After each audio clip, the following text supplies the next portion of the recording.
First of all, apologies for the delay on this. Second of all, let's break this down, dude. So the controlling of the temper is something that honestly, I've never, like, I'm a human being, but I don't have a whole lot of experience when it comes to like temper. Like my brother would be a good example. Like he's known for having like a temper, like even in basketball, like he'd get so frustrated and let that temper kind of control him.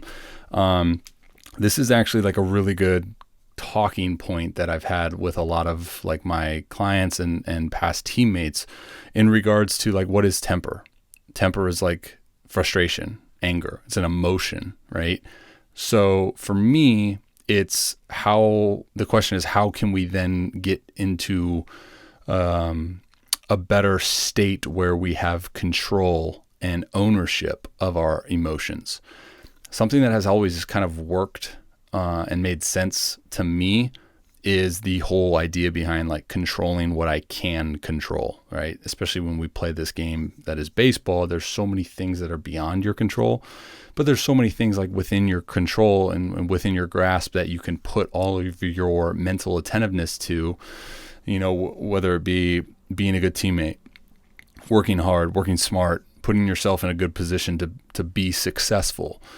When we rely or when we fixate our mind on like all of those things, I think, and this is again personal experience, it becomes a little bit easier to be able to control those emotions, because you can look back at the end of the day and be like, shoot, I did everything I needed to do to be in a good position to have success and be in a good position to influence our team's success, and it just didn't work out. It's a game built on failure. And I think as soon as you kind of get to an understanding of that, things become a little bit, I never want to say the words easier or easy when it comes to the baseball, but for lack of a better term in this moment, I guess we can use that phrase.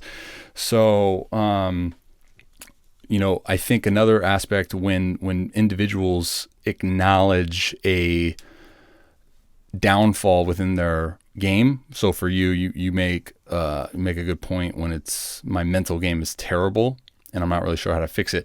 So when you kind of acknowledge that, I think then it becomes a little harder for you, because now you're trying so hard, you're trying to force you to control your mental game when it's something that isn't something that just happens in the heat of the moment, right? It's not something that just kind of clicks in battle, in the game, right? It's something that you actually have to be diligent with and intentional within a practice, right? Like something that I do within, and I don't know if this is going to make sense to anyone else listening to this, but it's like I find authentic ownership of my emotions by going through life and experiencing all of the ups and downs of life and finding ways to control my emotions through that, because your emotions essentially are the one thing that you do have control of.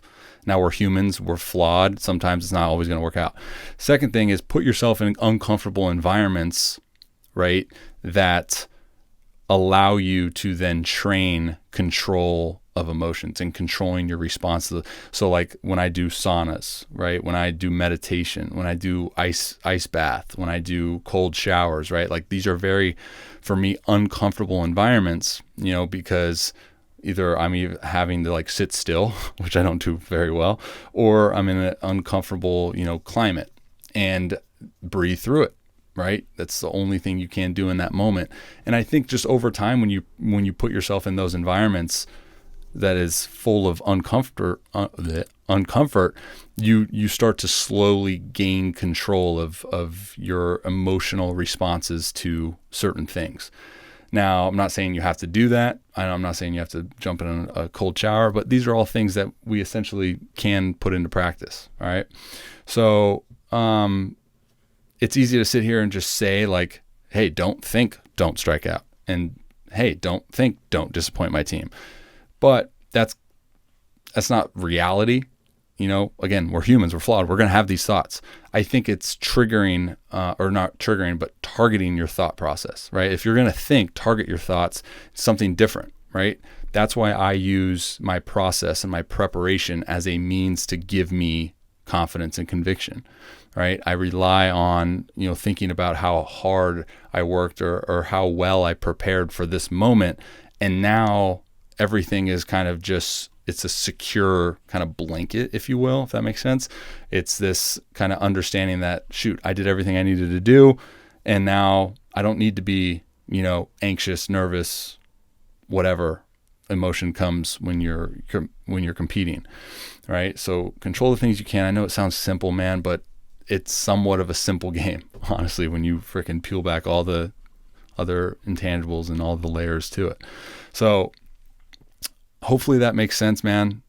I do, if you take one thing from this, like, just understand that you do have to practice your emotional responses to certain circumstances and environments, right? So it's not going to just happen. Practice it. And I think once you put that into practice, you slowly get this understanding and recognition for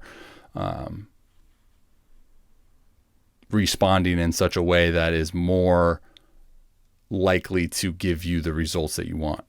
I don't know why that was so hard to say.